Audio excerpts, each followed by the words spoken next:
মেট্রোর মতো এবার সরকারি বাসে স্মার্ট কার্ড। কোচবিহারে এনবিএসটিসির উদ্যোগ, পুজোর আগেই বাসে স্মার্ট কার্ড চালুর তোড়জোড়।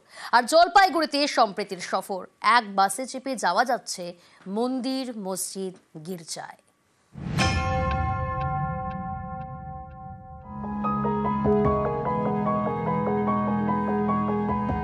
ঘন জঙ্গল, চা বাগান, নদী, এ নিয়েই জলপাইগুড়ি।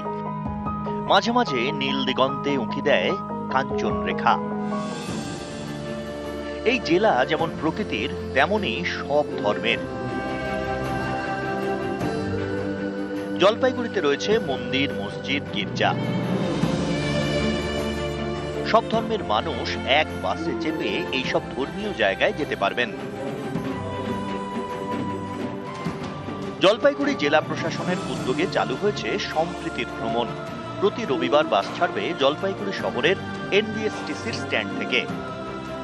আমরা সম্প্রতি ভ্রমণের আজকে আমরা শুভ উদ্বোধন করলাম যে জলপাইগুড়ি আছে সর্বধর্ম সম্ভব, এই ফিলিং এর, এই স্পিরিটের উপরে আমরা কাজ করি। আমাদের মন্দির আছে, আমার মাজার আছে, চার্চ আছে, মনেস্ট্রি আছে, সবাইকে নিয়ে আমরা একটা সার্কিট করেছি।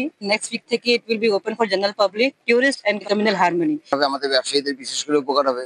আমাদের থেকে জিনিস কিনবে, মোম ধূপকাঠি কিনবে, মন্দিরে মন্দিরে দেবে, ভোগ দেবে, প্রসাদ দেবে, মালা দেবে। যারা আসতে পারে না, মন্দিরের চেনে না, তারা যেতে পারছে একসাথে সকলে মিলে।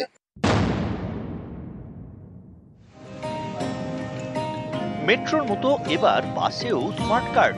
কোচবিহারের এনবিএসটিসি চালু করতে চলেছে স্মার্ট কার্ড। তাদের টার্গেট পুজোর আগেই চালু করা। কন্ডাক্টরের কাছে থাকবে মেশিন। এই মেশিনে যাত্রীদের স্মার্ট কার্ডটি সোয়াইপ করলেই বাস ভাড়া দেওয়া হয়ে যাবে। এই কার্ড রিচার্জ করে ব্যবহার করা যাবে। আপাতত কোচবিহারে চলা এনবিএসটিসির সমস্ত বাসের জন্য এই স্মার্ট কার্ড। রাজ্য পরিবহন ব্যবস্থাটা গোটা এসটিইউ গুলোকে নিয়ে করবে, আর আমরা এনবিএসটিসি প্রাথমিক ধাপে নিজেরা করছি, কারণ আমাদের কাজটা অনেক এগিয়ে গেছে। কিন্তু পরিবহন দপ্তর যখন করবে, আমরা তার সঙ্গে সেটাকে ট্যাগ করে দেবো। আপনি যদি কলকাতায় গিয়ে এসবিএসটিসি বা ডাব্লিউবিটিসির গাড়িতে ওঠেন, সেই কার্ডটা তখন ইউজ করতে পারবেন। জলপাইগুড়ি থেকে শান্তনু কর ও কোচবিহার থেকে শুভঙ্কর সাহা, নিউজ 18।